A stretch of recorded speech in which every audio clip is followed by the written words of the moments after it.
Hey guys, it's Mr. B. So the next assignment you're going to do for desktop publishing is called the compound word assignment. And basically what you're going to do is you're going to take a compound word from a list um, and then create a funny picture based on it by cutting and pasting two photos together. So there's a written instruction manual in your email. If you go into the folder I shared with you on Office 365, and you'll see there's a list of different compound words. A compound word is a word that's basically two words smashed together. So I picked carpet or carpet, and I'm going to do an image based on that word. So in Photoshop, I've already opened the two pictures that I saved. I've got a picture of a woman walking a dog, and I also have a picture of a car. So what I need to do is I need to get this car into the photo of the dog. So the first thing I'm going to do is I'm going to go to the pen tool, which is over here. And you may recall we worked with this when we did the logo design project. Now what I need to do here is up in this section, I need to switch to paths. Right now it's set on shape layers, and so when I click with the pen tool, it's just going to make a shape. And that's not what I want for this particular assignment. I want to switch to paths. And what a path is going to do is it's just going to really make an outline around everything.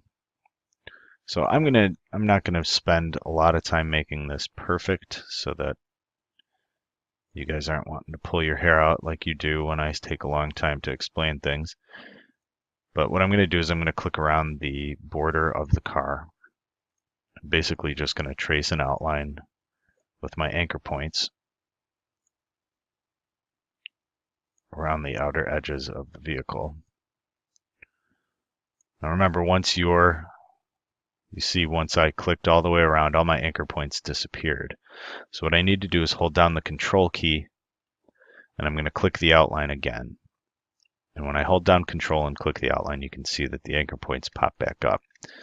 Let's do that one more time, a little more zoomed in. So you should be able to see these are corners and there should be anchor points, but now they're gone. So I'm going to hold down Control, click the outline that I made with the pen tool, and now my anchor points are back. Once they're back, when I hover over the line of the path, the little icon next to my pen turns to a plus, and that's saying that I can add an anchor point to that spot. Now, if I want to change it so that it's a non-rounded anchor, I can hold down the Alt key, and you can see it turns to a little caret, and that will change it to be pointy rather than curved. So what I'm going to do now is just go around the outside, and where I need to, I will add an anchor point and move things around. Remember, to move any anchor point, you need to hold Control. If you don't hold Control down before clicking to move it, what happens is it turns to a minus next to my pen icon there, and it will just delete the anchor point. So you don't want to do that. Remember, anytime you make a mistake, if you press Control Alt Z, it will bring you back one step.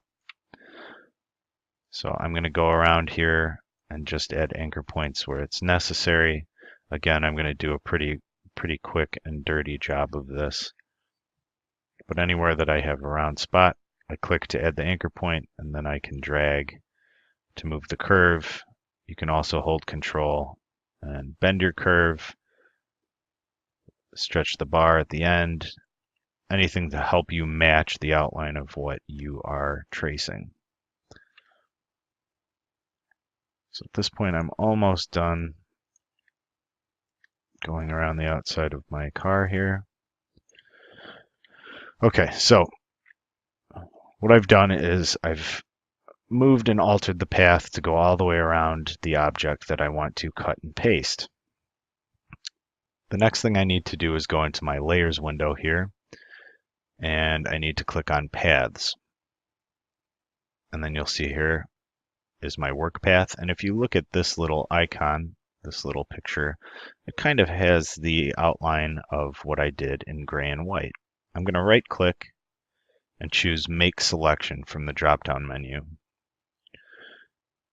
I just want to make sure that this new selection is what is selected here, and my feather radius should be 0 pixels. You'll see once I hit OK, it gives me the marquee selection. Remember, say it looks like little ants marching around the outside of the car. That's what I want. I'm going to go back to the layers window.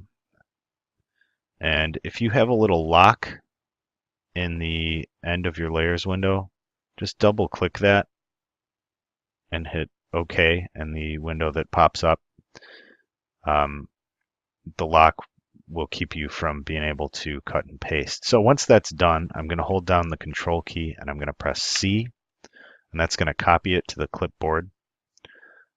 And then I need to go back to my image of the woman walking the dog, and I'm going to press Control V to paste the car in. Now you can see the image I have of the car was obviously way bigger than the picture of the woman that I started with. So I need to shrink it. And to do that, I'm going to select the Move tool, which is here in my toolbox. And I'm going to make sure that Show Bounding Box is selected up here at the top. And once I do that, you can see that it gives me modification tools here around the border of my picture. So I can click to resize it, but you'll notice that if I'm not careful, it totally screws up the proportions of the car. And I don't really want that either. So one way to prevent that from happening is once you've selected the Move tool, hold down the Shift key and then go to a corner to resize your image. If you hold down Shift, it maintains the proportions of the original picture.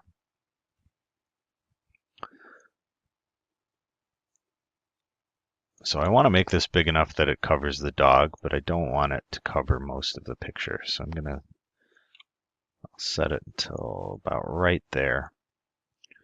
And then when you're done resizing and moving it wherever you need to move it, I always say just go back and click the Marquee tool again, the rectangular Marquee tool, which is in the top left.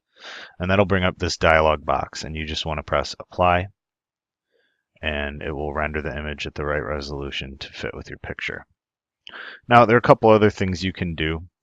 I would, at this point, if it were me, add a shadow under the car to really bring it into this picture. So what I'm going to do then is select the paintbrush tool, which is over here. Change the diameter so it's a little bit bigger. And then I'm going to turn my opacity down somewhere under 50%. I'll make sure that I have a black or a dark gray selected.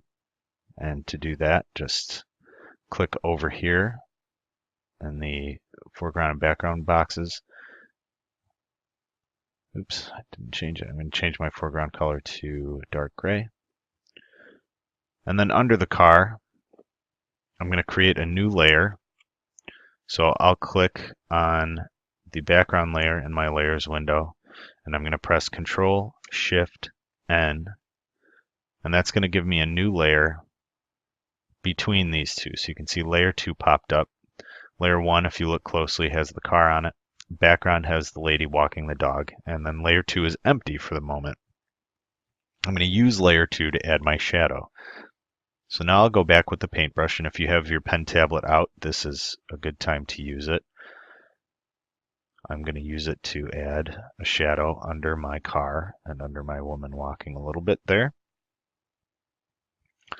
And that'll do a little bit more to kind of make it a little more realistic. If you really want to get fancy, you could even get into the windows here and make them a little more transparent. But for now, I'm just going to keep it the way it is. So hopefully that gives you some idea of how to do the compound word assignment. Remember, you're just combining two pictures with one another into one file. At the end, when you're finished, and we're going to do 2 of these images, what I want you to do is go to File, and Save As. and we'll call it compound word 1. Make sure you save this to your student folder, which is going to be the V drive on the school computers. I'll save it as compound word 1, and I'm going to save it as a PNG. So make sure to click this drop-down box and select PNG, and then just hit save. And for this, the PNG options, just make sure this says none and hit OK, and you'll be all set. See you guys in class.